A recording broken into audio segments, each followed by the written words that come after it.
Greetings, everyone. On behalf of the Department of Global Communications, welcome. My name is Howard Diallo. I am the Chief of the Civil Society Unit in the UN Department of Global Communications here in New York. We thank you for joining today's Civil Society Briefing, a virtual side event of the 66th session of the Commission on the Status of Women, titled Nuclear Disarmament and Disaster Risk Reduction, Women and Girls in the Lead. We want to thank Pathways to Peace for co-organizing this event with us. Many of you know that Pathways to Peace is a civil society organization that has formal association with the Department of Global Communications, and that it has a long history of fostering peace-building activities and creating a culture of peace. Since its inception, Pathways to Peace has worked with the United Nations to expand awareness and engagement for the International Day of Peace, which is celebrated every September. Now, I mentioned that I'm really excited about this session because when we started planning it a few months ago, we could not have envisioned the timeliness of the briefing. And in this case, it's hardly a good thing. We are witnessing yet another instance of military hostilities and a humanitarian crisis globally. War and the fastest growing refugee crisis that Europe has seen since World War II. Civilians, particularly women and children, bear the brunt of conflict. We all agreed on that point. And the current escalating conflict has resulted in thousands of civilians' deaths, injuries, and displaced persons, and many that are scarred for life by the experiences that they're going through right now. And on top of that, the mention of putting nuclear forces on high alert and a troubling situation around atomic plants in Eastern Europe, in Ukraine, all paint a rather dim backdrop against which we are meeting today. But again, I want to echo yesterday's ruling of the International Court of Justice in The Hague, and the ongoing appeals of the United Nations Secretary General Antonio Guterres and many member states in their statement saying that this war must stop. We have seen examples of the devastating environmental and humanitarian consequences of nuclear testing usage throughout history. Today's briefing will feature testimony of a survivor of a nuclear attack on Hiroshima, Japan. It is a horrifying experience to go through something like this. Nothing can justify the use of nuclear weapons. Nuclear weapons are the most dangerous weapons on our planet and pose an existential threat to humankind. Therefore, since the creation of the United Nations, disarmament has been a top priority of this organization. Ensuring peace and security and protecting the universal human rights are fundamental to the UN. It is what we work for hard and what drives our passion. For me, today's session is a contribution to this great work. Today, we organized this event to shed light on women's significant role in global nuclear disarmament efforts. So I want this discussion to evoke emotion and inspire positive action from everyone in the audience and the speakers as well. Now, actually, this is usually the goal of every briefing that we do in the civil society unit here in the department. But especially today, it is vital that we succeed. I say this as a UN staff member and as a woman of the world.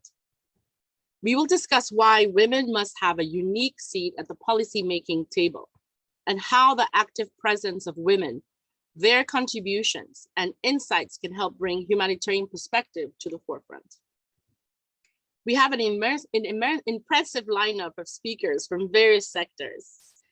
I see that the ambassador from Albania just joined us, and I welcome him warmly. Now, all of these people, including the ambassador, will share their perspectives and commitment under the theme of today's event. I'm sure that you're all interested to hear from our esteemed speakers. So with no further ado, let me introduce our moderator for the event, Renor Jani, a passionate advocate for nuclear disarmament.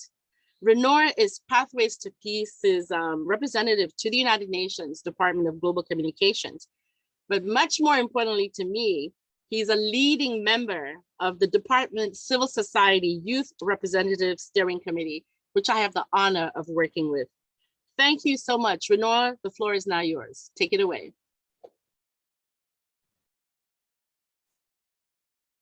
Hello, everyone, and thank you so much, Hawa. It is an honor to be here with all of you today, and welcome to the Nuclear Disarmament and Disaster Risk Reduction Women and Girls in the Lead Conference, co-organized by Pathways to Peace and UN Department of Global Communications, DGC, for the 66th session of the Commission on the Status of Women, CSW 66. My name is Renor Yani, and I'm your moderator for our conference today. I am the program coordinator for nuclear disarmament advocacy and research at Pathways to Peace globally and in countries like Albania. I'm also a Pathways to Peace representative to UNDGC and a member of the UNDGC Youth Representative Steering Committee. Pathways to Peace, PTP, is a UN-designated peace messenger organization and holds consultative status with the UN Department of Global Communications and UN Economic and Social Council, ECOSOC. PTP provides education, consultation, and mentorship. For over 40 years, PTP has helped inaugurate several UN-recognized global peace initiatives, including UN International Day of Peace, the UN General Assembly Culture of Peace Resolution, and the Culture of Peace Initiative, CPI. Pathways to Peace works in partnership with peace builders locally and globally on peace building programs that include nuclear disarmament, climate change, racial equality, and gender equality. Since its inception in 1981, Pathways to Peace has worked with the UN to expand awareness of International Day of Peace, which is held annually on September 21st. Peace Day has grown from a single event of a few hundred people into a global movement that reaches hundreds of millions of people. As established by unanimous United Nations Resolution 1981, it provides a globally shared date for all humanity to commit to peace above all differences, to contribute to building a culture of peace, and to create practical acts of peace with a year-round impact. Peace is both an innate state of being and a dynamic, transformative, and evolutionary process. This is how PTP defines peace. Peace begins within, and as others discover inner peace, they will radiate peace and engage in a peaceful way of life. Our conference today is a result of a conversation I had with Hawa about another conference that PTP is having on March 22nd, titled Shifting the Nuclear Narrative, Emerging Voices Against Nuclear Testing. She kindly suggested to work together to organize one for CSW 66. And from there, we both shared many great ideas for the concept of today's conference that Pathways to Peace and UNDGC supports. I'm very grateful for our intergenerational work together for peace and nuclear disarmament. On July 7, 2017, 122 states voted within the UN General Assembly for the adoption of the Treaty on the Prohibition of Nuclear Weapons, TPNW. Humanity and the Hibakusha survivors from Hiroshima and Nagasaki, Japan, have waited for this day for over 76 years. We are honored to be hearing from a Hibakusha victim survivor of the atomic bombing in Hiroshima during our panel later today. At Pathways to Peace, I am very pleased to share that we recently published a new research report on the Albanian public opinion of the TPNW. The study reports that 98% of Albanian citizens want Albania to join the Treaty on the Prohibition of Nuclear Weapons, TPNW, which bans the usage, possession, testing, and transfer of nuclear weapons under international law. The research also shows a strong majority, 88% of Albanians surveyed, feel their country would not be prepared to handle a crisis if a nuclear detonation were to occur anywhere in the world. Considering their seat on the United Nations Security Council, Albanians feel their government should affirm its commitment to nuclear disarmament by joining the rest of the international community through ratifying the TPNW. Please visit pathwaystopeace.org/programs/Albania to see the full report. And I've also included a link to the full report in the chat for you to see. At this time, it is vital for youth and young professionals to assert their voice and actions for a world free of nuclear weapons. The current crisis in Eastern Europe is showing the need for global nuclear disarmament. We must work to put peace into action today. And now, I would like to introduce our keynote speaker, Mr. John Ennis from the United Nations Office of Disarmament Affairs. John, the floor is yours. Thank you, Renar, and thank you, Hawa. And welcome everyone to this truly special occasion. And I'm really happy to be a part of it and to deliver a few remarks at the beginning. And I want to start out by thanking the Department of Global Communications for inviting me to speak today. You know, events such as this are really essential for raising awareness about the global challenges to international peace and security. And also with all of you here for allowing different voices to make their views known. You know, when it comes to nuclear disarmament, it's really essential to have many voices in the room. The recent events that we've seen in Eastern Europe have clearly demonstrated why the elimination of nuclear weapons remains the UN's highest disarmament priority. There's no other weapon that has the potential to cause such human and environmental devastation. Along with climate change, nuclear weapons represent one of the two existential threats to our planet. As relationships between states with nuclear weapons continues to fracture, and as certain countries continue to make threats about the use of nuclear weapons, while simultaneously improving and in some cases expanding arsenals, the risk of nuclear weapons being used has risen to a height not seen since the depths of the Cold War. Since that time, though, I mean, if we look at the recent past, since that time, there's been considerable progress as an international community in reducing the risks posed by these weapons. Global arsenals have actually been reduced by around 80% and have been on a downward trend for almost 30 years. And entire regions have declared themselves to be nuclear weapon-free zones. And additionally, we've developed a verifiable norm against the testing of nuclear weapons. Unfortunately, though, so-called great power competition has been reinforced by the emergence of new domains, such as cyber and outer space, possible new domains for conflict, in which the development of increasingly sophisticated weapons threatens to undermine the gains of the past 30 years. Many have argued that because of current global developments, conditions are not right now for nuclear disarmament. But we in the Office for Disarmament Affairs, along with the Secretary General, we believe quite the opposite, that efforts to reduce nuclear risk and take steps toward the elimination of nuclear weapons are needed now more than ever if we're ever going to prevent catastrophe. There's an urgent need for dialogue, for transparency, for confidence-building measures, in order to avoid miscalculation that could lead to catastrophic escalation.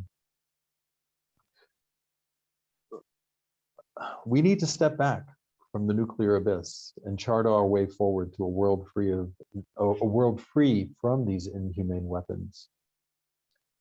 The beginning phrase of the UN Charter, "We the peoples," means that we all have an important role to play in this regard.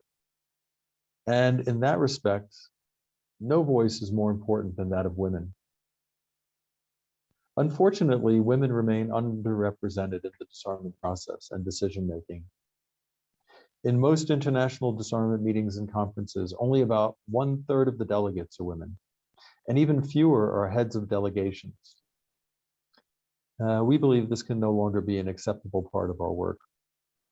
If we're going to navigate the global challenges ahead of us, we need a diverse range of voices and perspectives in order to develop new and better solutions to achieve our common goal of sustainable peace and security for everyone.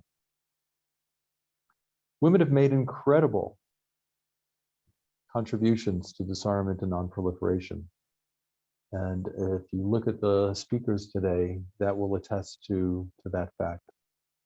At the Office for Disarmament Affairs, we believe achieving gender equality in disarmament and arms control is possible, but that it takes commitment not only through words, but through action. And in that respect, everyone needs to do their part in that effort. At the Office for Disarmament Affairs, we recently launched the first ever gender policy, and that policy guides our work in achieving the equal, full, and effective participation of women in all decision-making processes as it relates to disarmament, and to explore other aspects of diversity and inclusion, and to mainstream a gender perspective into our work. At the UN Office for Disarmament Affairs, we're keen to work with all of those dedicated to achieving our shared goal of a world free of nuclear weapons. This isn't a utopian idea, but really a necessary measure if we're going to ensure human, national, and collective security. And I hope you'll join us in that cause. Once again, I'd like to thank you all for giving me the opportunity to speak here. I'm really looking forward to listening to the panelists, and at the end of the panel discussion, I'd be honored if, to be able to join in the Q&A if possible. Thank you again. Thank you so much, John, for your amazing remarks and important message today. And now we would like to play a video by the International Committee of the Red Cross titled, "If a Nuclear Bomb Dropped on Your City, This is the Reality You Would Face."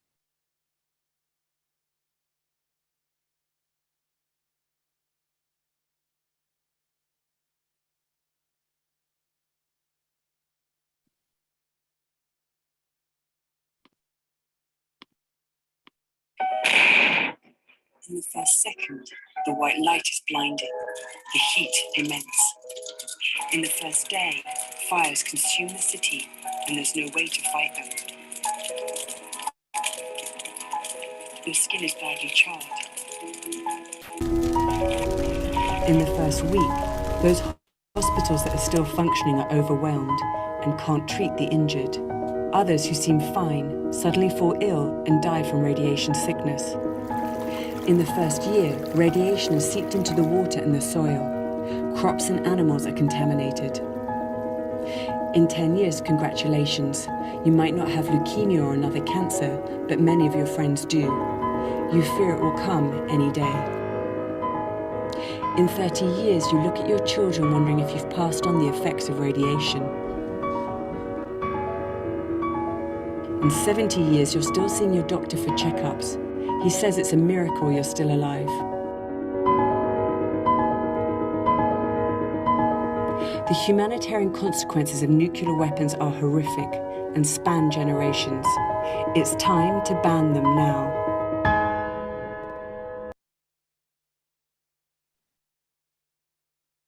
We want to thank the ICRC for being here today, and also for providing this video to share with all of us. Thank you again. And now we'd like to begin our panel, "The Intersection of Nuclear Disarmament, Climate Action, and Gender Equality." It is with great honor that we welcome His Excellency Ambassador of Albania from the Permanent Mission of Albania to the UN, His Excellency Mr. Ferit Hoxha. The floor is yours, Ambassador. Thank you very much, Rinor. Thank you, Hawa, and congratulations to the UN Department for Global Communications for setting up this very important event. And I'm so pleased to be part of this. As the world gathered for the 66th session of the United Nations Commission on the Status of Women, one of the most important events of the year, unfortunately, and it was mentioned, a war is raging in Europe. Ukrainians, including women, are fighting courageously for their country and are showing resilience and courage. They are suffering, they are struggling, but they are resisting because they fight for their country, because they have a cause, because they are fighting for their freedom, and we pay tribute to them. The consequences of such an unprovoked, unjustified, and illegal aggression, the terrible reports of attacks on civilian infrastructure installations causing civilian casualties, on women, the elderly, persons with disabilities, and children are of utmost concern. And we have had the occasion to speak openly and forcefully about this in the Council, and we will be doing so this afternoon as well. As we witnessed last week, we were just 1 inch close to a catastrophe of untold proportions in Zaporizhzhia nuclear plant. Also threats for the use of nuclear weapons that have been heard here and there, including from the top government officials from Russia, are absolutely unacceptable. And it suffices to see that short video just to have a feeling of what might happen, of what we might be confronted with by using weapons of mass destruction as they have been threatened. Dear colleagues, despite the terrible situation in Ukraine, our world has changed, and we have seen more and more girls and women in many cities around the world leading peace protests in the face of repression and a threat to their freedom, ensuring the full, equal, and meaningful participation of women and the inclusion of girls in all sectors, including in security and disarmament issues, is and remains very important. It is clear that women are not yet sufficiently, and John mentioned that, and equally involved in decision-making in many fields, and one of them is, of course, the field of nuclear disarmament and disaster reduction. While no one can deny the significant efforts made by states and the international community to promote gender equality and improve the meaningful participation of women, including in disarmament leadership positions, non-proliferation of arms controls and forums, the fact is that there is a lot more that needs to be done. Women involvement in an effective participation in disarmament-related decision-making process can only help the promotion and the achievement of peace and security. We must not see gender parity only as a moral duty, because it is way more than that. It is an imperative necessity to increase efficiency, productivity, development, and progress. And we can only reach the full potential of ourselves, humans, if we only use all our talent and diversity. Everywhere where women are drivers of social, economic, political, and technological developments, there is change, there is progress. And we have seen that in my own country. We are encouraged by the fact that considerations relating to the promotion of gender equality and the full empowerment of women are included in an increasing number of the first committee resolutions. Diversity is not only a matter of equity. Diversity must also and above all be seen as an engine for growth and innovation. Strengthening the training of girls and women on nuclear disarmament and disaster reduction can inevitably increase the presence of women in international decision-making process with the value added that women bring. Women can play a crucial role in preventing and reducing gun violence. They are a strong voice in defending the arms control, disarmament, and non-proliferation agenda, and must have equal opportunities in the decision-making process on these issues. Women contribute to practical arms control, disarmament, and non-proliferation issues at the local, national, and sub-regional levels, and Albania is part and proudly part of a drafting group and a strong supporter of the first committee resolution on women, disarmament, non-proliferation, and arms control. Ladies and gentlemen, colleagues, before concluding, just a few words on my own country, Albania. We have made significant progress in women's empowerment and gender equality at all levels in the area of the political empowerment, participation, and economic opportunities. And we will continue to do so because we have seen the real benefits of the talent and energy that women and girls bring.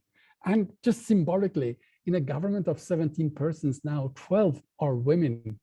Speaking of disarmament, I would like to mention that the Deputy Chief of Staff of the Albanian Armed Forces is a woman general. And as Rinner mentioned, regarding the foundings of their study, Albania promotes universal adherence and full implementation of non-proliferation and disarmament treaties and conventions, and in particular, the Treaty on Non-Proliferation of Nuclear Weapons, because we see that as a cornerstone of the international non-proliferation regime and as an essential foundation for the pursuit of nuclear disarmament. We believe that NPT is also vital for the further development of nuclear energy applications for peaceful purposes. Let me end with this. I'm sure that we all in Albania and everywhere need to do more to ensure equal participation of men and women in decision-making processes and nuclear disarmament, as well as to strengthen their role in environment, disaster, and risk reduction policies. It is about the consolidation of peace, security, economic development, and progress for all. It's about using talent and energy that the world, we all so much need. I thank you. And of course, I remain with pleasure disposal for any question or other comments. So thank you, Rinor. Thank you so much, Ambassador Ferit Hoxha, for your amazing remarks and for sharing more about what Albania is doing to promote gender equality and disarmament decision-making processes. Thank you so much, Ambassador. And now I would like to very kindly give the floor to atomic bomb survivor and thank from Hiroshima Peace Memorial Museum, Yoshiko Kajimoto. Thank you.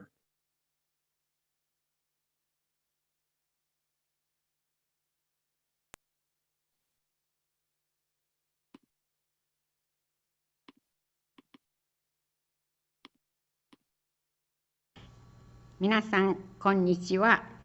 私は梶本よしこと申します。当時14歳、中学3年生でした。爆心地より 2.3 キロ北で飛行機のプロペラ部品を作る作業中に被爆しました。Hello everyone, my name is Yoshiko Kajimoto. I was 14 years old and in my third year of middle school. When the bomb exploded, my classmates and I were assembling propeller parts for airplanes 2.3 kilometers north of the hypocenter. 窓に真っ青い光がパーッと流れ、爆弾だと思った瞬間、工場は倒壊し、建物の下敷きになり気絶しました。All of a sudden, a blue light blazed through the windows. We are bombed, I thought as the factory collapsed, burying us underneath. I lost consciousness. 友達の悲鳴で気がつき、周りは真っ暗で材木、瓦礫に埋まり、身動きできません。無我夢中で這い出たとき、向こうずねは裂け、大量の出血がありました。右腕はガラスが何個か刺さり、出血していました。When the screams of my classmates pulled me back, I found myself in pitch darkness, fully trapped in heaps of timber and roof tiles. I began crawling with all my might and managed to crawl through the wreckage. Blood was spewing from a gash in my shin. My right arm was pierced with broken glass and bleeding. 屋外に出ると周囲の建物はすべて倒壊し、夕方のように暗く魚が腐ったような匂いがしていました。友達も全員大怪我で立てない、歩けない人もいました。まもなく近所から火災が起き、歩けない友達を担架に乗せ避難しました。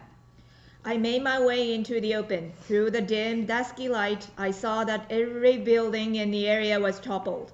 A stink like rotten fish filled the air. All my classmates had sustained grave injuries. Some couldn't even stand. As fires began to break out, we loaded those who couldn't walk onto stretchers and fled. 途中、全身焼かれて男女の区別もわからない。髪は逆立ち、顔は倍くらい膨れ、唇は垂れ下がり、両手を前に出し、その先には焼けた皮がぶら下がって、お化けのような人たちが並んできます。この世の人とは思えない地獄の光景でした。As we walked along, we encountered people whose bodies were so burnt that we couldn't tell male from female. We saw people with singed hair standing straight up on their heads, burned faces enormously swollen, scorched lips sagging heavily, holding up their arms with burned, peeling skin hanging from them, they trudged slowly along. This ghostly procession was not of this earth. It was a scene from hell. 翌日には死体が腐り、体にウジ虫が湧き、軍人らしい人が焼却します。至る所で白い煙が立ち、広島は火葬場です。人を焼く臭い匂いが体や服に染みついて当分取りませんでした。The next day, the flesh of the corpses began to decay and breed maggots. Men who appeared to be soldiers cremated them. White smoke rose everywhere around the city. Hiroshima was a crematorium. The stench of burning human flesh stuck to our bodies and our clothing. We couldn't get rid of it. 3日後、偶然父と出会いました。父は3日間、死体をめくって私を探してくれました。本当に嬉しかったです。しかし父はその時浴びた放射線で1年半後吐血し、間もなく亡くなりました。3 days later, I ran into my father. He had been turning over corpses looking for me. What a joy. However, because of high levels of radiation he absorbed during that search, a year and a half later, he vomited blood and died. 私は帰宅後、高熱が出て、歯茎から大量の出血があり、腕の傷から7個のガラスを取り出してもらい、生きることができました。When I got back to my home, I suffered high fever and bled profusely from my gums. 7 pieces of glass were extracted from the wounds of my arm, but I survived. 母は20年間苦しみながら原爆症で亡くなりました。私は1999年にがんのため胃を3分の2摘出しました。友人も大方がんで亡くなっています。また放射線のため77年経った今も白血病、がんで苦しんでいます。My mother suffered from A-bomb-related disorders for 20 years before she passed. In 1999, 2/3 of my stomach had to be removed because of malignant tumors. Many of my classmates have died of cancer. Even 77 years later, cancers and leukemia caused by radiation exposure still plague survivors. このような恐ろしい核兵器はこの世に存在してはならないんです。またこのような苦しみを子どもたちに、そして世界の誰にもさせてはいけないんです。そのため各国の指導者の方はぜひ広島の資料館に来てください。被爆者の体験を聞いてください。それでも核兵器は必要ですか？ We cannot allow these horrifying nuclear weapons to exist on this earth. Neither can we allow our children or anyone on earth to suffer as we have. I want leaders in every country to come to Hiroshima and listen to the stories of the Hibakusha. Then I want to ask them, will you still continue to insist that nuclear weapons are necessary? 一人の力は小さいけど、平和を求める多くの人の力と亡くなった人の魂によって必ず核兵器は廃絶できると確信しています。そのため微力ながら日夜証言に励んでおります。ありがとうございました。One person's strength may be meager, but with the collective power of all who seek peace bolstered by the spirit of the departed Hibakusha, I know we can rid this world of nuclear weapons. However modest my contribution, for as long as I can, I will continue to tell my story. Thank you very much. ありがとうございました。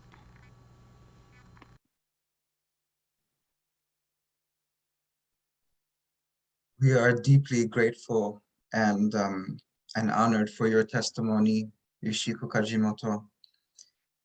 Arigato. And we thank the Hiroshima Peace Memorial Museum as well. Now, I would like to bring the floor to and introduce Beatrice Finn, Executive Director of the International Campaign to Abolish Nuclear Weapons, ICAN. Beatrice, it is an honor to have you, and the floor is yours.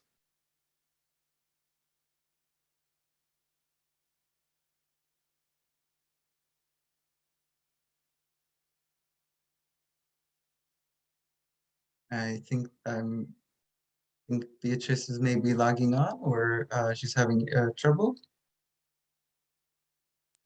It appears as if she is not here now, so I guess in the meantime we could go to the next speaker until. Okay. Thank you. So now we will go to our next speaker,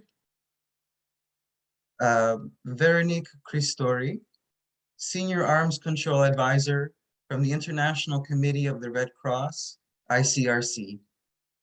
Veronique, the floor is yours. Thank you. Good morning. I am delighted to be with you for this timely event on the margin of the CSW. Thank you for the invitation. Everything is said in the title: nuclear disarmament and risk reduction, women and girls in the lead. Is the reason why we are here today and together. I would like to begin to read 4 sentences of the first telegram that was sent by the ICRC after the atomic bombing of Hiroshima, when there was no TV, no social media. A piece of archive in the horrifying history of humanity. Thanks, Yoshiko Kajimoto, also for sharing your very important testimony. I quote, "Thousands of people in the street died like flies. We witnessed a sight totally unlike anything we have ever seen before. The center of the city was a sort of white patch, flattened and smooth, like the palm of a hand. The slightest trace of houses seems to have disappeared. Every living thing was petrified in an attitude of acute pain." I gave a copy of the integral telegram to a delegation of Ferit Hoxha when they came to New York in 2015 to deliver a petition with millions of signatures to call on a ban of nuclear weapons. It was a very poignant moment. The ICRC witnessed firsthand the apocalyptic impact of nuclear weapons in Hiroshima and Nagasaki in 1945. To give you an example, 80% of doctors and 90% of nurses were killed. Today, the Japanese Red Cross hospitals are still treating patients from the radiation, as you have seen in the video. My first point is as the following: we cannot allow a repetition of this dark past. Nuclear weapons threaten irreversible harm to the environment and to future generations. As previous speaker highlighted, they threaten the very survival of humanity.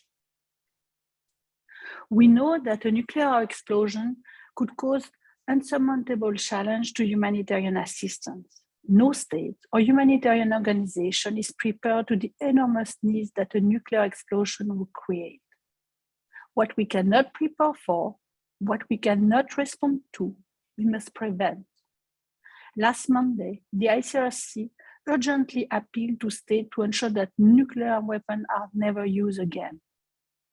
The introduction of nuclear weapons renders armed conflict significantly more dangerous and risks a global conflagration in which humanity will suffer irreparably. This is a wake-up call and a call of utmost caution. My second point, there is a beacon of hope. The entry into force of the Treaty on the Prohibition of Nuclear Weapons in January 2021 sent a powerful message. The use of nuclear weapons is unacceptable. Nuclear weapons are unacceptable as a means of warfare, unacceptable from a moral, humanitarian, and now legal perspective. As mentioned by previous speaker, the TPNW become the first instrument to help mitigate the catastrophic humanitarian consequence of nuclear weapons, notably by requiring states to help victims of nuclear testing and use and clearing contaminated areas. In its preamble, and it's very important, the TPNW recognized the equal, full, and effective participation of both women and men as essential for the promotion and attainment of sustainable peace and security, including the effective participation of women in nuclear disarmament.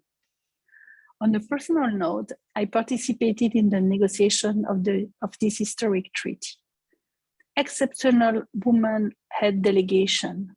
The conference was chaired by a woman, Ambassador White of Costa Rica. Many women participated in civil society like ICAN, Ferit Hoxha, the High Representative Mrs. Nakamitsu, and many others play a key role. To be honest, without women, I'm not sure that the treaty would have been adopted. I mean, there were a sense of purpose that I never felt in the negotiation, and I participated in a negotiation of prohibiting all regulating weapons in the last 25 years, in the past 25 years. But it was something very different for the Treaty on the Prohibition of Nuclear Weapons, and I think one of the key elements is the role of women. I would like also to say that the TPNW also acknowledged the disproportionate impact of nuclear weapons on women and girls, and called on all state parties to provide gender-sensitive victim assistance. And that is in Article 6, and that is a very important element. Stark evidence continue to emerge on the sex and age differentiated impact on ionizing radiation on human health, in particular, the disproportional impact on women and children, the cascading effect on mortality, and notably in infant mortality rates. Research into the humanitarian impact of nuclear use and testing is necessary to inform our understanding of the unique characteristic of this weapon, the catastrophic impact of their use, to uphold the right of individuals and communities affected, to provide a crucial basis for humanitarian preparedness, to engage in more risk reduction. There is also a need for continued and scale-up effort to research and understand the effect of ionizing radiation on reproductive health. I will also say to state that what is very important is that now states must promptly sign or ratify the TPNW. Pending their elimination, all states, and in particular the nuclear weapon state and nuclear allied states, must take immediate steps to reduce the risk of intentional or accidental use of nuclear weapons. In June, the first meeting of state party of the TPNW in Vienna, and in August, the NPT review conference will provide key opportunity, but also tests for states to make tangible progress toward achieving nuclear disarmament, a legal obligation of the international community as a whole. Raising awareness, advocacy, research, decision-making, women, girls, and young people, you have a key role to play. The participation of women, girls, and youth in the MSP and NPT REFCON should be encouraged. I would be happy to stay engaged with you. To conclude, the only way to guarantee that nuclear weapons are never used again is by prohibiting and eliminating them. Seldom have collective action and concrete, meaningful steps to free the world of the dark shadow of nuclear weapons have been more urgent. Thank you very much. Thank you so much, Veronique, for your powerful remarks and for highlighting the humanitarian consequences and impact of nuclear weapons. I've just been notified that Beatrice Finn has joined us now. I'd like to properly introduce Beatrice Finn, who is the Executive Director of the International Campaign to Abolish Nuclear Weapons. Beatrice, the floor is yours. Hi, everyone, and I'm so sorry I'm late. It was, of course, the different time zones suddenly. You know, this week, the US has summertime, and we do not here in Europe yet. And I thought it started in 15 minutes. So I'm very, very sorry. My bad.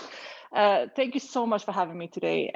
This is not only an incredibly important issue always, but I think after these last few weeks, the issue of nuclear disarmament is really at the top of the international agenda again.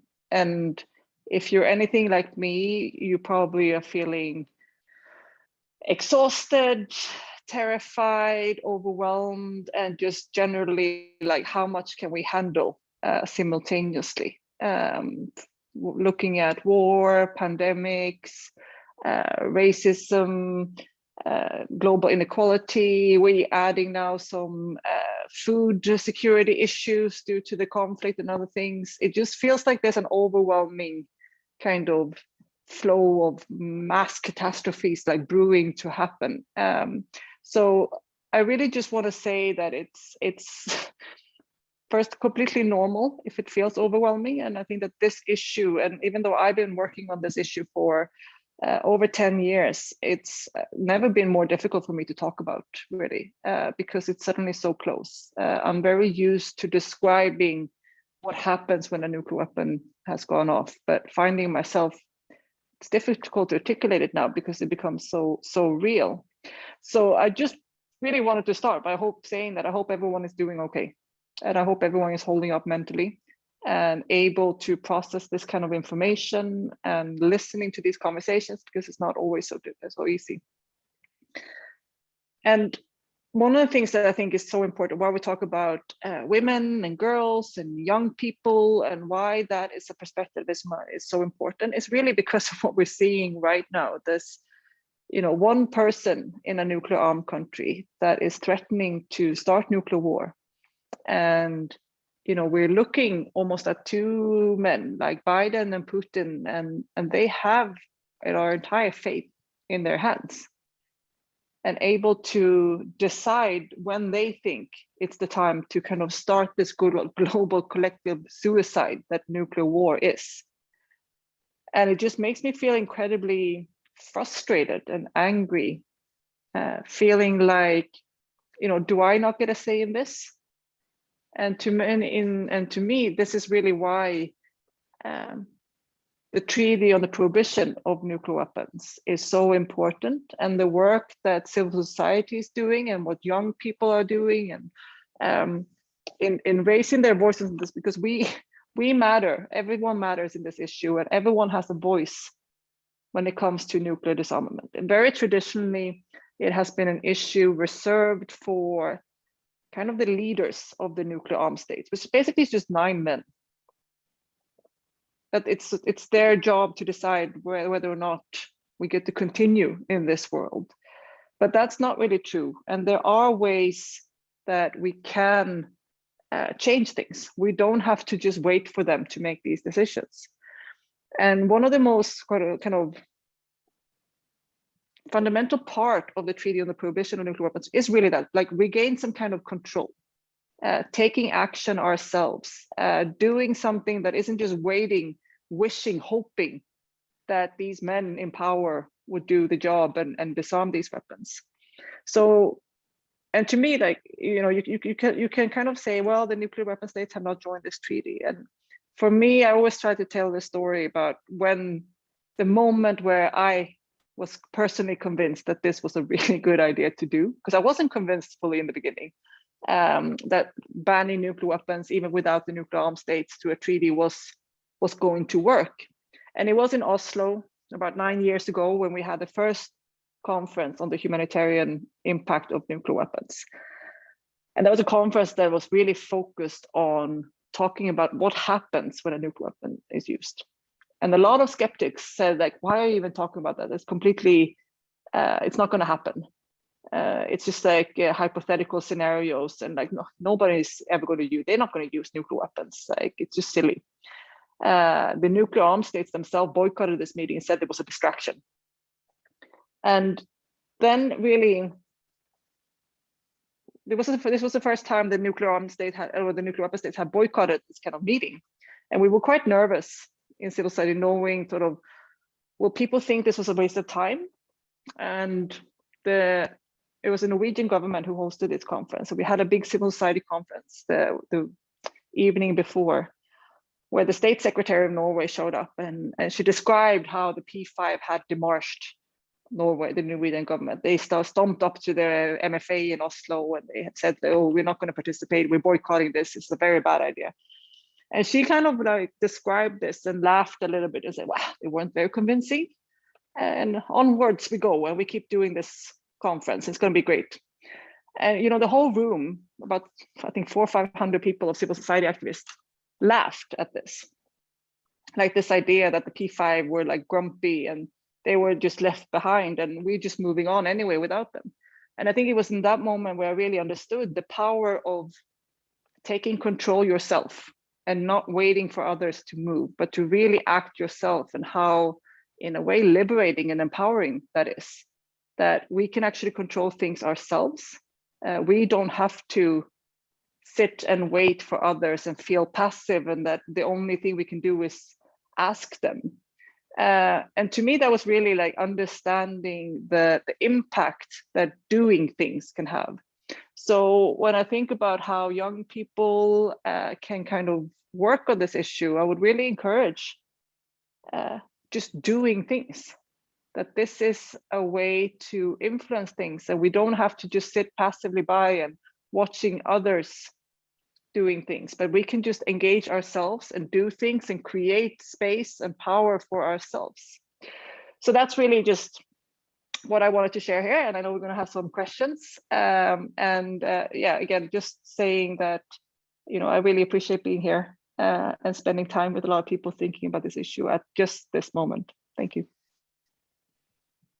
Thank you so much, Beatrice, for really highlighting the importance of young people being involved when it comes to the treaty on the prohibition of nuclear weapons. But thank you for also sharing more about the treaty itself and the important role that we all have, and the important role that civil society has had for this treaty as a pathway forward to nuclear disarmament and peace. Now I would like to introduce our next speaker, Jolanta Kuzmierczyk-Nikolek, Atmospheric Sciences Officer, International Data Center from the Comprehensive Nuclear Test Ban Treaty Organization, CTBTO. Jolanta, the floor is yours. Thank you very much. Good morning, good afternoon, and good evening. Thank you for the opportunity to share with you a scientific view into the intersection of the issues around nuclear disarmament, climate action, and gender. So I will share my presentation.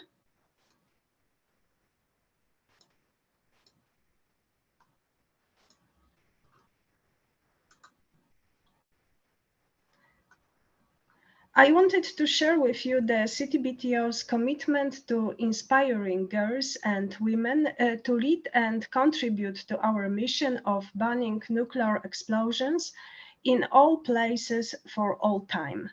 The toughest global challenges require us to make use of the full pool of talent in terms of women and men. There is a substantial empiric evidence that suggests that women are disproportionately more affected by nuclear radiation and natural events, in particular in regions where they don't enjoy the same economic and social conditions and benefits as men. There is a gender bias of negative impact from evacuation, displacement, and emergency measures during natural disaster, for example, hurricanes, flooding, tsunami-related events, earthquakes. As part of the architecture of disarmament and non-proliferation, women contribute to the core mission of CTBTO and also to civil and scientific applications. For example, women play a significant role in analyzing measurements collected by more than 300 IMS stations of CTBTO. Data collected by the IMS stations represent 4 technologies: seismic, hydroacoustic, infrasound, and radionuclide.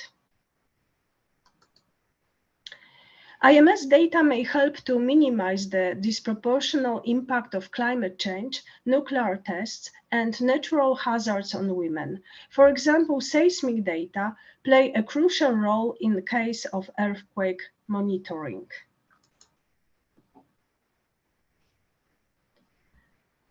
Hydroacoustic data, together with seismic data, form the basis for providing tsunami early warning announcements. There are frequent underwater earthquakes, and many of them have a tsunamigenic potential. Not only seismic and hydroacoustic data can be used for disaster risk mitigation. Infrasound data can be used as well. Infrasound observations offer a range of possible civil applications. One of them is the capability of identifying explosive volcano eruptions that promptly release a large amount of ash into the atmosphere and pose a severe threat to airplanes.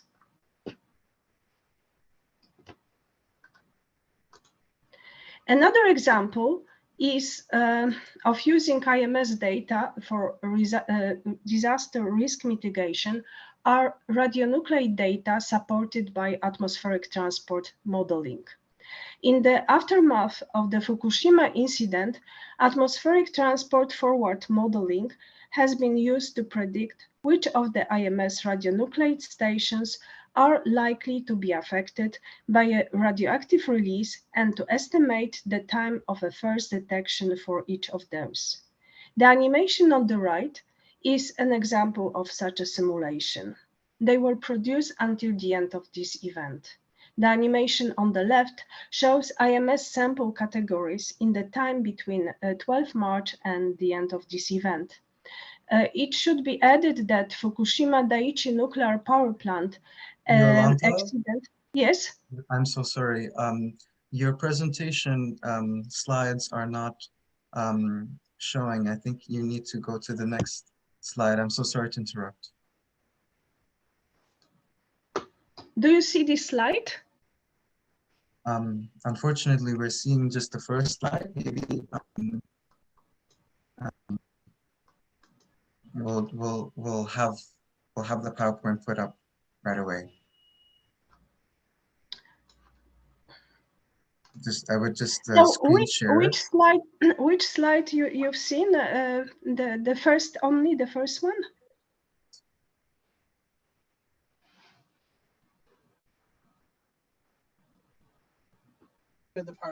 Jolanta, just continue. Thank you.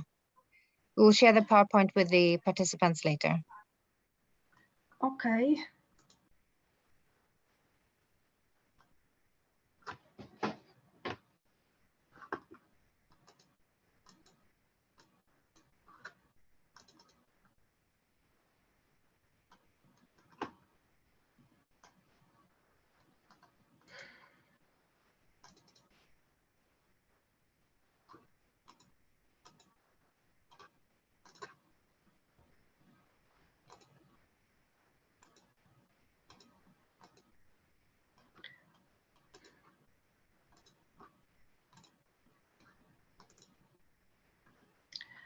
So the CTBTO Preparatory Commission has given permission to the PTS to share IMS data for scientific and for scientific applications.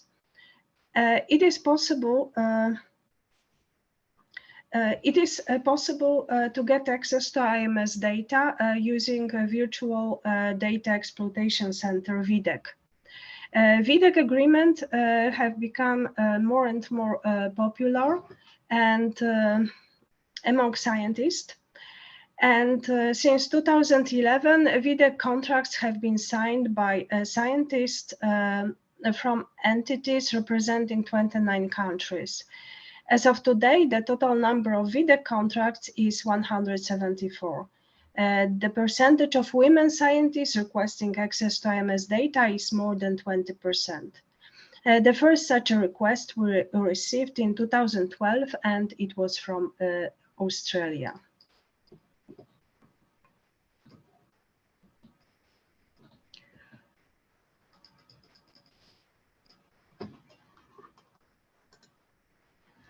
At the CTBTO, we are looking to identify talented people from across gender, geography, and generations.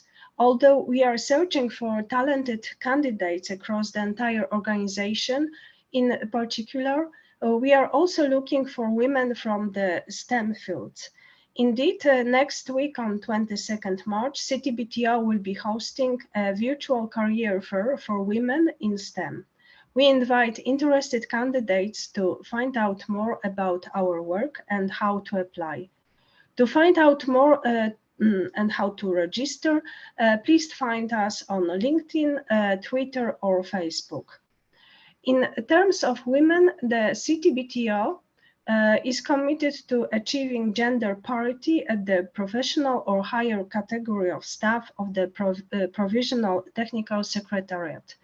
At the end of 2021, more than 36% of women were in the professional or higher category of staff.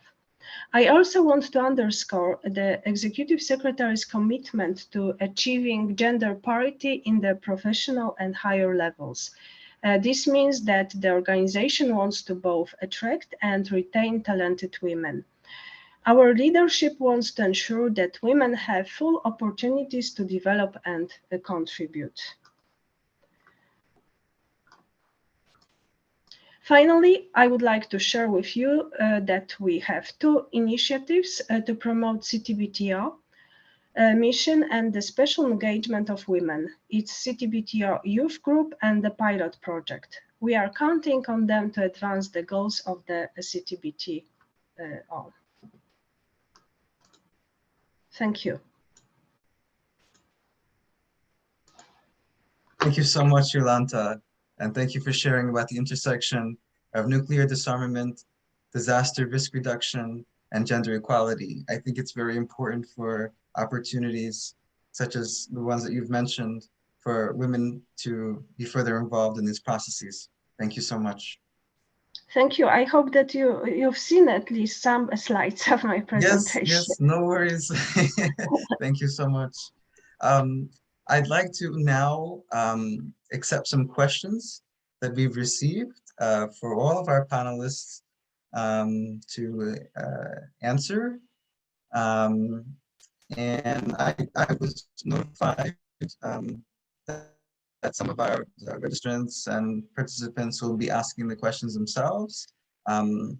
So our first question that we received is from Margot Lazaro. I was notified Margot Lazaro is in the room, and I'd like to pass the floor to Margot Lazaro from the NGO Committee on Sustainable Development.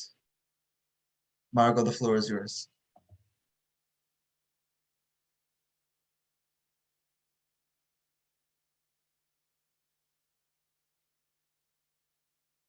Okay, maybe she stepped out of the room. We can always come back. We did receive another question from an anonymous NGO submission. It is, what can women and girls do to support and impact disaster risk reduction and the nuclear disarmament movement?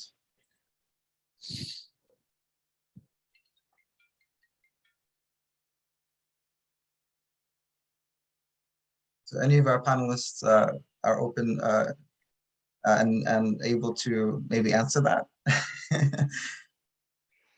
I'm happy to give it a go.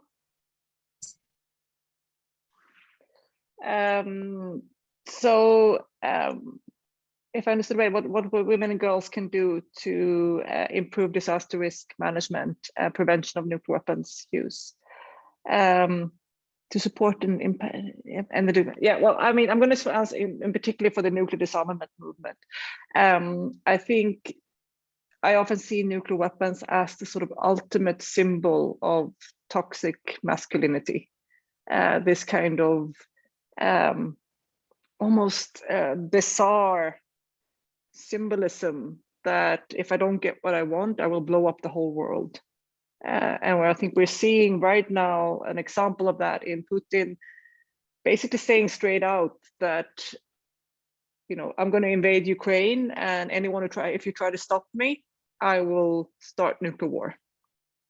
So I think it's really important that we challenge that narrative, and that we kind of engage and work on things like disarmament diplomacy, international law. I mean, we have this very traditional kind of perspective that I think it has to do with kind of gender roles, that the sort of classic masculine traits as, you know, threatening and having more weapons, and that's strong and rational.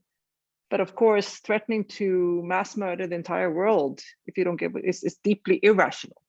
And it's very rarely in anyone's interest to actually use these weapons at all.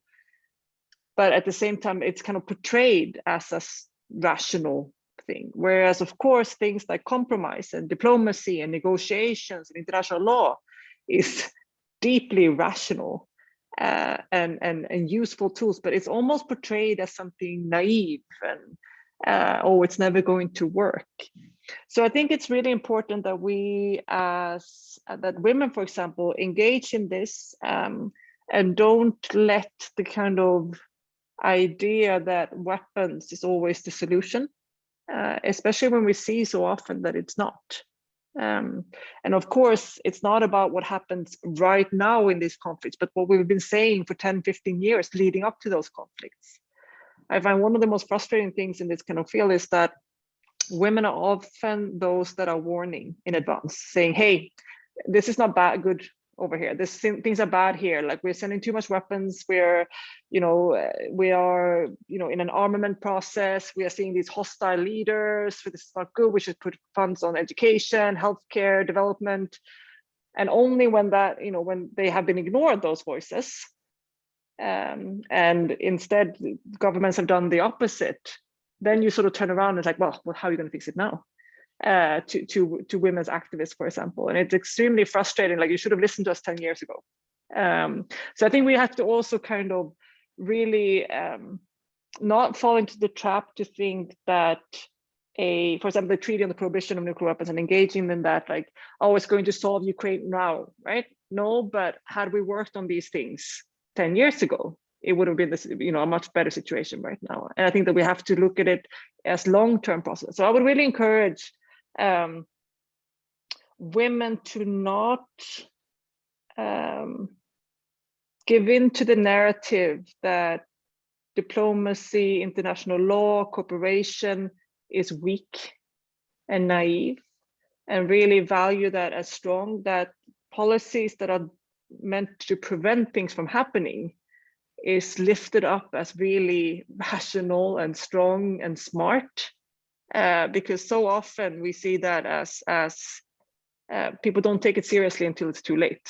And it's been the same thing with climate change, with pandemics. You know, it's all these voices who warn about these disastrous things that will happen gets ignored until it happens, and then the male leaders are like, oh, I can't believe it happened. Who would have known?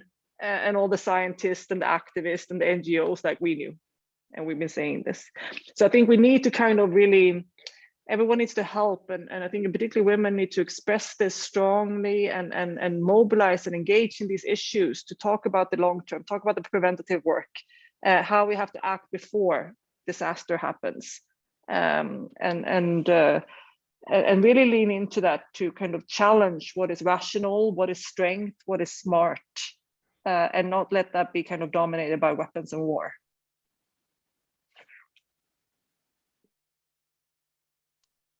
Just have a word on that. Rinor, can I just add a quick comment to that? Yes, yes.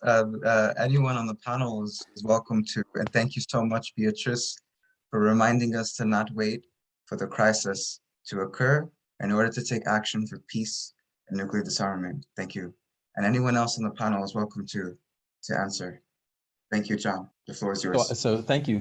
And I just wanted to thank Beatrice for, you know, some very inspiring words, and to actually just to tell everyone to look at the panel, the majority of the panel, look at these women, look at Beatrice and Veronique and Jolanta, that there are some really excellent role models there. And that also, just a very brief point, women have been playing an incredibly important role in the history of nuclear disarmament. Women have been in the lead in most of the civil society organizations that that actually led to the treaty on the prohibition of nuclear weapons. ICAN got the Nobel Peace Prize, and Beatrice was, along with others, or was at the front of that organization.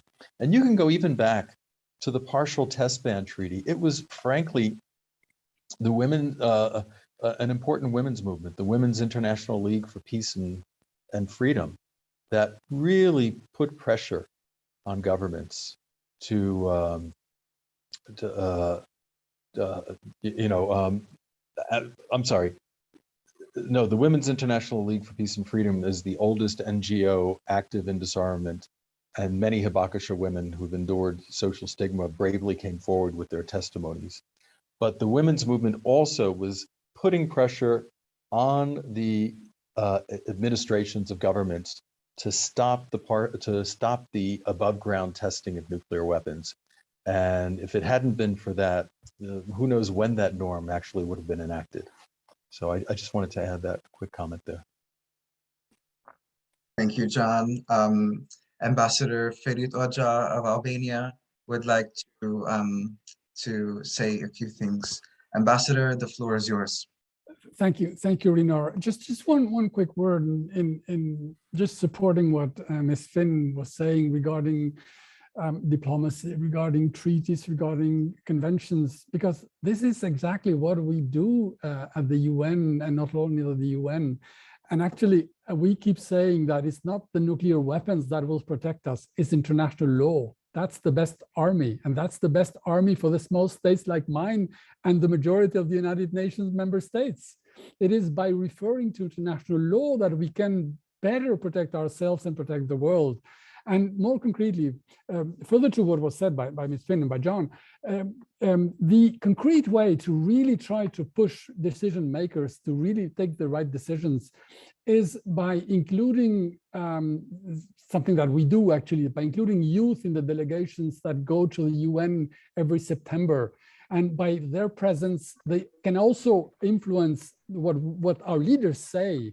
And of course, saying it may not be enough, but that's how we build that critical mass, by saying, by repeating, by going to resolutions. Resolutions go to treaties, and that's how we really advance into these issues, which are not easy, but still, this is how we have progress. This is how we come to really be not only being aware, but also really mobilizing more and more. And this is in what we believe. Thank you. Thank you so much, Ambassador Hoxha. I'm not sure if anyone else in the panel would like to answer that. Otherwise, I will go to the next question. Our next question is, this is actually a question from myself that I wrote here, is what can governments do to support survivors of nuclear usage and testing?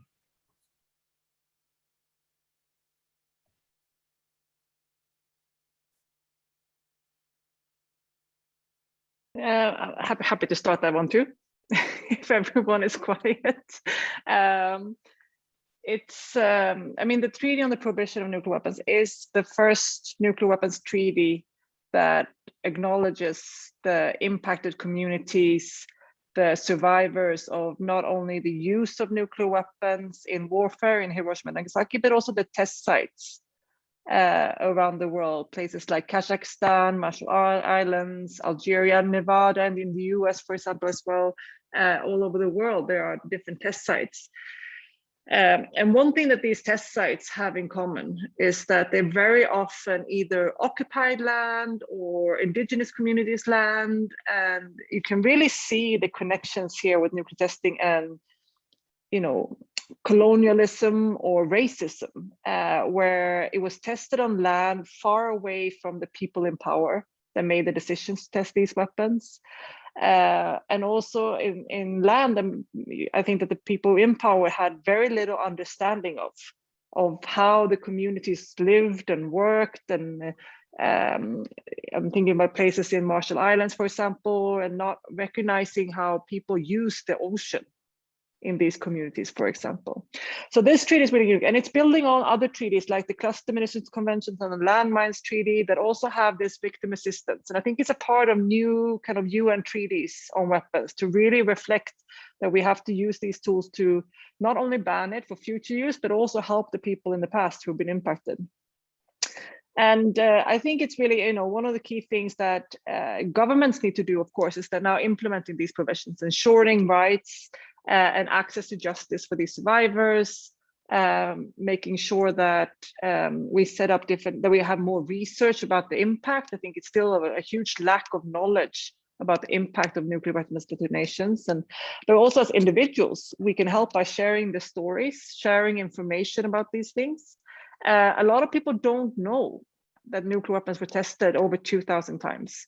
They don't know that in Semipalatinsk in Kazakhstan, today 1 out of 20 children born in this area are still born with a disease that can be traced back to nuclear testing. People just don't know how it's impacting in Australia, for example, where they tested on Aboriginal land, or that the dome, this nuclear dome in Marshall Island, where they contain with cement over to contain the radiation from some of the nuclear weapons, is cracking due to rising sea levels. And there's nothing that the governments can do to stop it. They don't know how to fix it. There's no fixing. It will start leaking out in the Pacific. And I think that these kind of things that we can also do to share the stories and listen to the survivors, listen to young people from those regions who are maybe not have the stories from Hiroshima and Nagasaki, the first-hand experience, but are survivors in the terms that are growing up with these consequences today. So I would really encourage people to seek out the organizations, the networks. There's some really great network of young people working on this. For example, Reverse the Trend, I think they call it a network for young people. And there's all many things. I can look it up while the next person talks, and I can share it in the chat. Thank you so much, Beatrice. We have Margot Lazaro is now able to join us for her question. Margot, the floor is yours.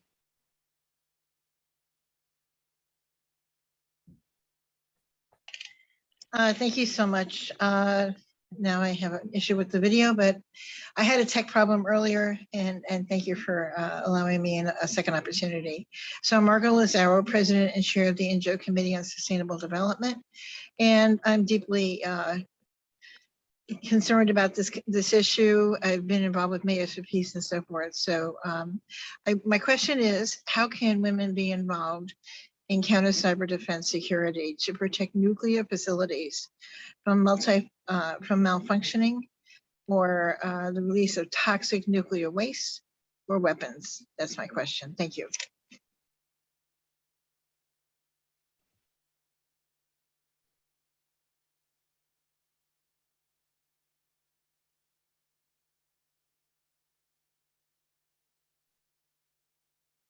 Anyone on the panel is open and able to answer that question.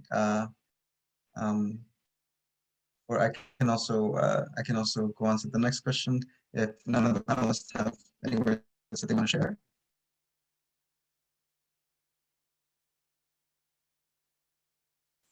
Margot, I encourage you to also include your question in the chat in case one of the panelists want to answer that later on. Our next question that we have here is, what can civil society do to promote adherence to the Treaty and the Prohibition of Nuclear Weapons, TPNW?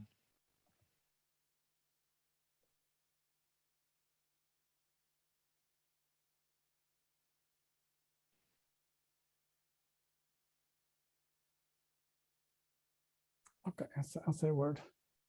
Yes, Ambassador, the floor is yours. Yes. There is so much that we all can do, and of course the civil society is an important actor to hold governments into account, and that's what they do very well, and they should continue to do so. But I think that they should be asking for support for financing of research, because not much is, I mean, not everything is known into the real effects, direct, indirect, and of course long-term effects of nuclear radioactivity and other hazards. So I think by being active, by speaking, by organizing meetings just like this one, by being vocal, by engaging, by insisting that there is more information into education in the mainstream, and obliging governments to really recognize how important it is to apply international law. And when we are a party to the treaty, at least for my country, the treaty supersedes the national legislation. So that's really important. And that's the way how these international commitments become part of the legislation and become part of the implementation through different laws, bylaws, regulations. So this is what the civil society should do. I mean, that's my modest opinion. Well said, Ambassador. Of course, Pathways to Peace is very honored that we recently published a report on the Albanian public opinion of the TPNW, which shows a strong majority support for Albania to join the treaty on the prohibition of nuclear weapons. If I could just say a quick word on top of that, just to say that civil society was absolutely instrumental in the TPNW becoming a reality, and they should continue to push to have their voices heard at the official meetings of the TPNW. They should push to make sure that they are given an opportunity to speak and participate in the meetings of the states parties. You know, whether formally or even if some governments want to include civil society participants as part of their delegations, registering them into the delegation that's going to be coming to the official meetings, and make sure that they absolutely keep holding governments to account for moving the treaty forward. Thank you, John. Beatrice, would you like to say anything? I felt like I have talked so much already, but I think Veronique wants to speak, and I just agree with the two speakers. And I put our website in the chat, and also if you follow us on social media to kind of see the stuff that we do, how people can be involved. That's also a tip. Thank you, Veronique. Your microphone is on mute.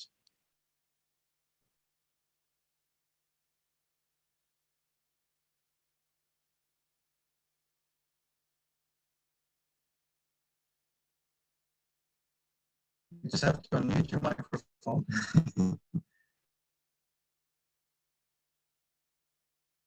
We can always circle back. Yeah, oh, there we go. Yeah, I'm sorry. Yeah, it was written that I couldn't unmute myself. So yeah, thank you very much. I think that what is very important is it's really to raise awareness and to do advocacy and to be engaged at whatever level you are. I mean, research, if you are doing a master's degree, for example, we need much more data, research on the impact of nuclear weapon. So if you are studying international relations or you are a medical student, we are working also with nurse, with international physicians against nuclear war. I think that there is a great need to have much more people involved and put pressure on the government, on their parliamentarian, to join the treaty on the prohibition of nuclear weapon.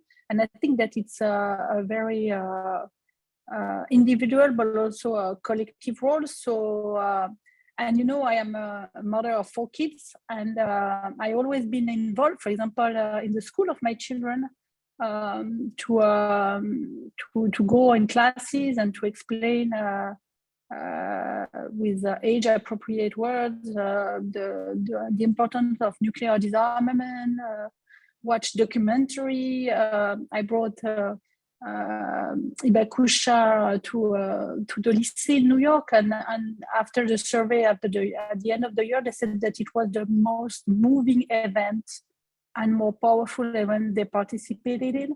And I think that there were like 30 events in the year. So I think that we all need to push boundaries, to challenge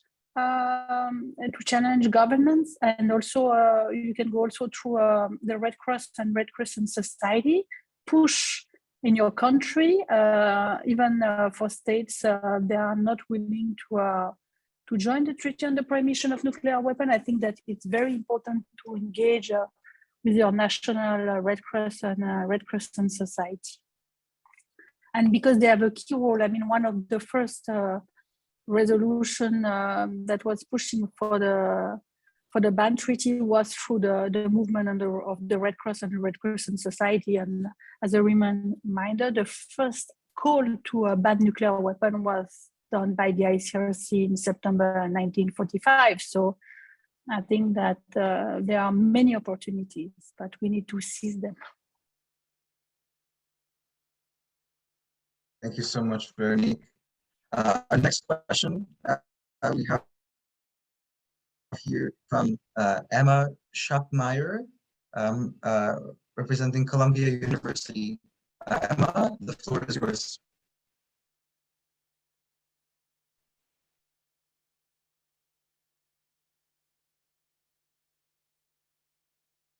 Hi, everyone. Can you hear me? Yes. Okay, perfect. So my question is, what is the role of youth in global nuclear disarmament efforts, and how can we ensure their voices are included and supported at the policy level, at the policy making level? Thank you.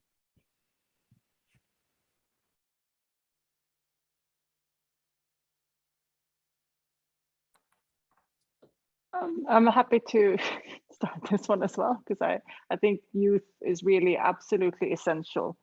And I think that right now you have a whole new generation that is discovering the nuclear threat.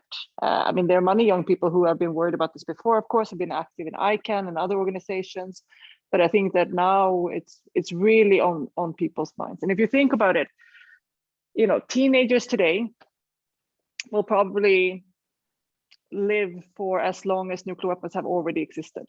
So nuclear weapons have existed for what is it, 77 years. And many teenagers will you know, live for another 77 years. Meaning that it's not, if we keep nuclear weapons for all that time, it is not unlikely that they'll see nuclear weapons being used eventually. If we're going to double the amount of time that nuclear weapons have been around. So I just, you know, when you put it like that, and there was a statistician, whatever that's called, sorry, that at Stanford that calculated the risk of nuclear weapons and concluded that the risk for a child born today to see nuclear war it's more likely that a child born today will see nuclear war than not. And when you put it like that, and you're just looking at babies and just thinking that it's more likely than not that they will experience nuclear war, it's just really, it brings you sort of like, someone's going to have to deal with the consequences of this unless we do something about it. And I think that that's where young people really have a responsibility to sort of like, you know what, we're going to fix this problem.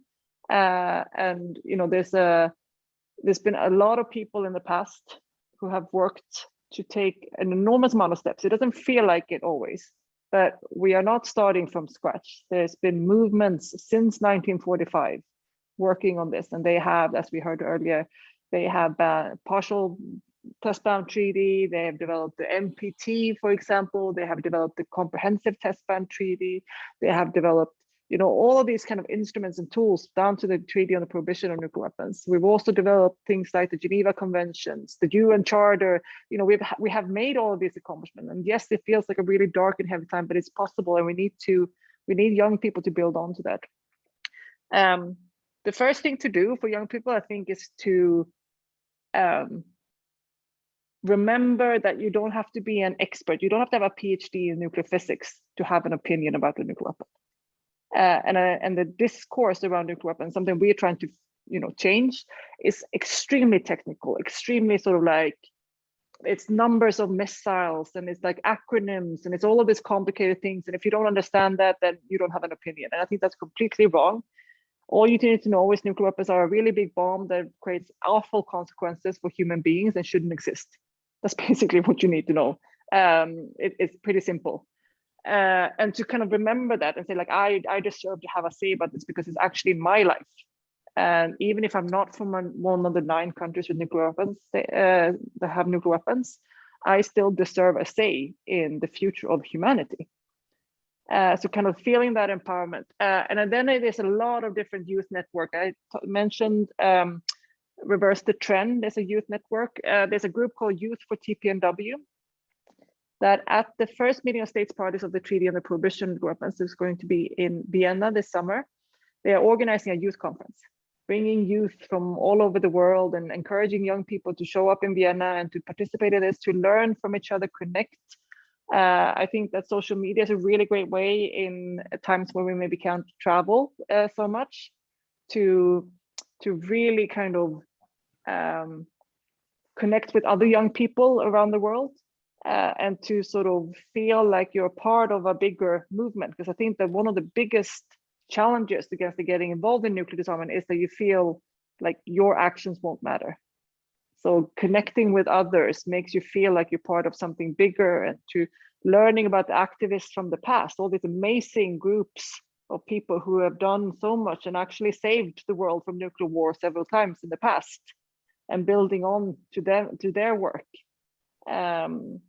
So yeah, I think there's a lot of things to do, and would love to see people visit ICAN website, check in with us on social media. I put some handles there in the chat as well earlier, and just kind of feel a part of this and feel empowered to say something about this.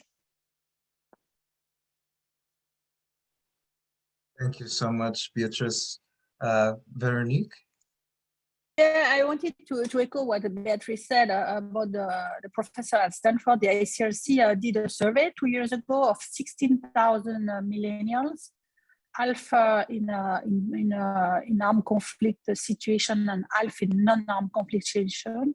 And the result were appalling. Half of the, 70%, I think, of the millennials thought that they will leave World War III in their lifetime, and more than 50% thought that there will be the use of nuclear weapons. So there is a tremendous work to do to really eliminate this nuclear weapon and to be vocal. And in very different fields. So I think that whether you are a musician, you can compose a piece about nuclear disarmament, a physicist, data analysis, and research on reproductive health. I think that we really need a young generation in very different fields, in climate, in famine assessment, and so on, to be involved. So yeah, and as Beatrice said, we really need to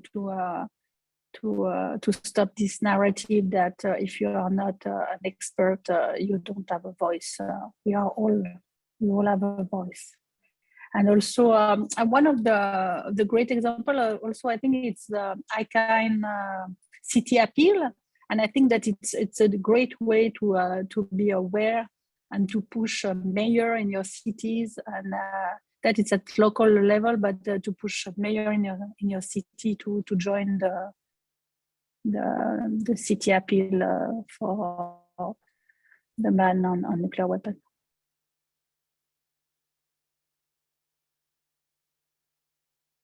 Thank you so much, Veronique. Thank you for highlighting the actions, the local actions that young people can take to work with their local governments, and that can help them in advocating and working with their national governments.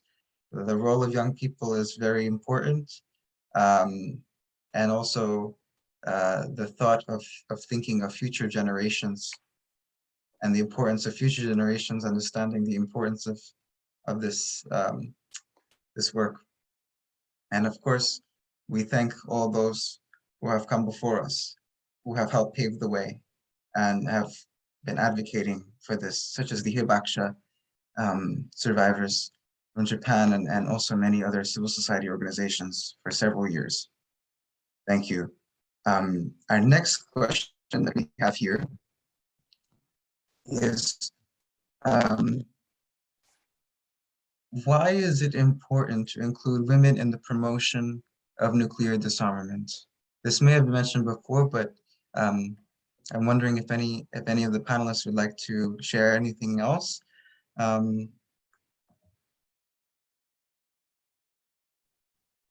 One quick word, probably. Yes. Well, I mean, just like in everything, women bring a different perspective. They bring a different thought. They bring a different analysis. They bring a different feeling. So in this or in any other area, we need to have women as active, to have their place on the table, and of course to do their part and to bring their opinion. So I think there is not a particular reason why women should be involved into this. It's the reason why women should be involved in everything. Thank you. Thank you so much, Ambassador. Well said. And now I'd like to have one more question by Hiwat Demelage from Lehigh University. Hiwat, the floor is yours.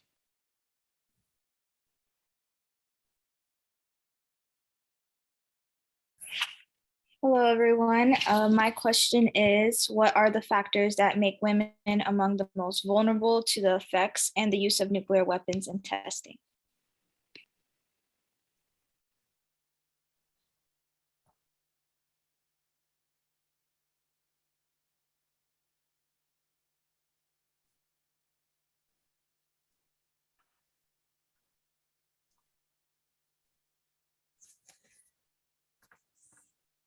If nobody wants to go, I can go there as well. Well, there's been, and it's a really good comment here from Ellen that I want to pick up on and just highlight that a lot of the research on the impact of radiation has been done based on men as the sort of standard men, and we didn't look at how it impacts women. And what research now have shown is that, and I'm not an expert on the actual biology, but like women have more soft tissue, so take up more radiation, for example, than men, and store it in our bodies, and then therefore get sick more often from the long-term impact of radiation. Also, our reproductive system is vulnerable to radiation, meaning that we've seen in Hiroshima and Nagasaki and on nuclear test sites, a lot of the long-term implications of being exposed to radiation, for example, stillborn babies, miscarriages, difficult to get pregnancy, which not only is traumatic, of course, for women and harms, leads to a lot of different medical problems and problems for the children that are being born with diseases, but also included what we've seen, for example, in Hiroshima and Nagasaki, a lot of social stigma. Where a lot of girls who were born in Hiroshima or Nagasaki, in a society that was very, where women's main role was to get married, have kids, did not, had to lie about where they were from, because girls coming from Hiroshima and Nagasaki in the 50s, for example, were seen as dirty and not good marriage material. So it's very layered, these kind of problems, and really deserves more research, more attention. But I think it's very important, and very often in different weapons issues and war scenarios, when you have peace negotiations, if you only use men, if there's only men at the table, if it's only men at the negotiations, a lot of those kind of nuances and different impact will be lost and will not be addressed. They will not be part of the conversation on how we solve these problems long term and what the impact will be long term. So I think that's why it's so important that, just as other people said before, that women are involved in all levels of decision making regarding this, both in the solutions and also the long term kind of impact and how we treat those.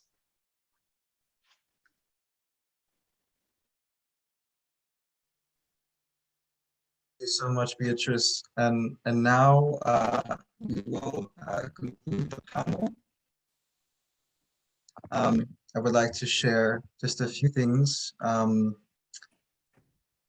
You know, I really would like to thank each and every speaker.